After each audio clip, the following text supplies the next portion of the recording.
In this question, limit x tends to 0, cos x into root under 2 cos square x plus 3 cos x minus root under cos square x plus sine x plus 4 इसके limit निकालिए। तो देखो पहले तो check करो intermediate form है या नहीं है। तो cos 0 पुट करोगे तो cos 0 अगर पुट करते हैं तो इसकी वैल्यू क्या हो जाती है, इन्फिनिटी। ठीक है, cos 0 तो ये तो इन्फिनिटी हो रही है। और ये वाला पार्ट देखोगे तो ये हो जाएगा cos 0 की वैल्यू 1 तो 2 प्लस 3 तो ये √5 हो रहा है। और इधर भी जो आएगा ये तो 1 और ये 0, ये भी √5 तो √5 ये क्या आ रहा है 0, तो इन्फिनिटी इंटू 0 फॉर्मेट में आ रहा है। ठीक है, तो इसको स्टैंडर्ड 0/0 या फॉर्मेट में कन्वर्ट करने की कोशिश करेंगे। ठीक है, तो इसके लिए cos x को हम लोग क्या लिख सकते हो यहाँ पे, तो हम लोग क्या करें, limit x tends to 0, cos x को 1/sin x लिख सकते हैं। और यहाँ पे रेशनलाइज कर देते हैं किससे, इसको रेशनलाइज करोगे तो ऊपर में क्या होगा, स्क्वायर करोगे तो ये आ जाएगा 2 cos square x plus 3 cos x।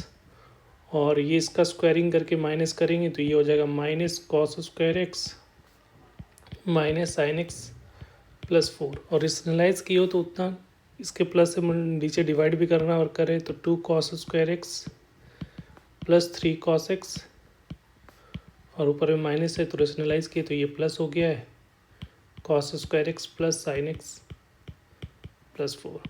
अब ये देखो 0/0 फॉर्मेट, क्योंकि ऊपर में देखो अगर 0 पुट करोगे तो ये 2 प्लस 3 5 और ये -1 ये 0 ये 5 तो ऊपर में 0 नीचे में भी ये 0, ये तो कांस्टेंट है तो 0, तो ये 0/0 फॉर्मेट। अब ये 0/0 फॉर्मेट में आ गया। अब थोड़ा सा इसको सिंप्लीफाई करें तो लिमिट x टेंस टू 0 हो रहा है। और यहाँ पे इसको सिंप्लीफाई किया तो ये हो रहा है cos स्क्वायर एक्स, ऊपर में क्या आ रहा है cos square x plus 3 cos x और ये माइनस यहाँ पे बेसिकली होगा क्योंकि -4 है, माइनस सब मिल जाएगा तो ये -4 और माइनस साइन एक्स। थोड़ा सा रीअरेंज करके लिख दिए, इस पार्ट को अलग से फैक्टराइज कर लेते हैं।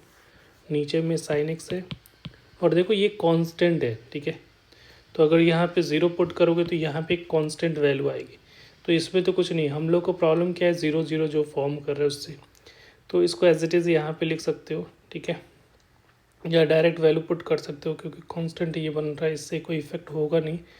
तो ये इधर आ रहा है √5, इधर भी आ रहा है √5, तो ये 2√5 बेसिकली यहाँ पे 2√5 है। ठीक है, अब यहाँ पे इसको फैक्टराइज कर सकते हो तो यहाँ पे देखो, यहाँ पे अगर cos x को x मान लेते हैं तो x square plus 3x minus 4 इस तरह से अगर एज्यूम कर सकते हो आप। तो यहाँ पे अगर ऐसा करोगे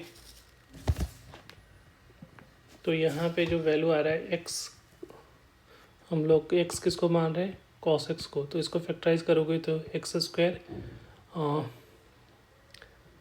plus 4x minus x minus 4 ऐसा लिख सकते हो। तो x कॉमन लिया तो x प्लस 4, फिर माइनस कॉमन ले लो तो x प्लस 4, तो यहाँ से आ रहा है x plus 4 into x minus 1।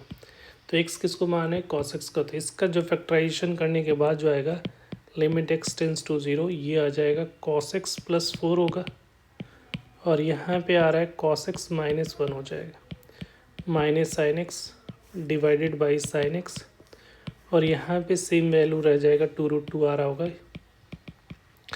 अब ये देखो ये तो कांस्टेंट है तो इसको कुछ नहीं, ये 0 बना रहा है, इसके कारण से 0/0 फॉर्मेट हो रहा है। तो हम लोग क्या करें, जहाँ पे भी साइन एक्स दिखता है तो एक्स से डिवाइड कर लो। ठीक है, तो एक्स इधर मल्टीप्लाई भी हो जाएगा।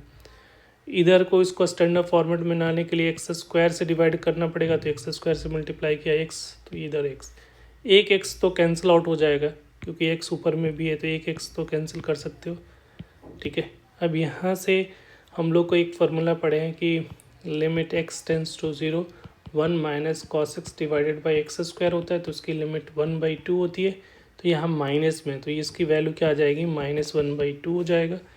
यहाँ पे 0 सब्स्टिट्यूट कर रहे हो तो ये तो 0, ये 5 वैल्यू दे देगा cos 0 की वैल्यू 1 और यहाँ पे x जो रख रहा है उसका 0 आ रहा है और यहाँ पे इसकी वैल्यू 1, ये तो अभी लिमिट क्या आ जाएगा 5 इंटू -1/2 और एक एक्स इसमें बचा हुआ है जिसके कारण 0 हो जा रहा है साइन एक्स, तो ये वैल्यू 1 हो जाएगी और नीचे में भी 1 और ये तो ऑलरेडी से हम लोग ने 2√5। तो ये तो 0 हो गया, तो ये -1/2√5। तो ये इसका करेक्ट आंसर है। तो यहाँ ऑप्शन देखोगे तो कौन सा ऑप्शन करेक्ट है? डी। तो D is the correct answer. Thank you.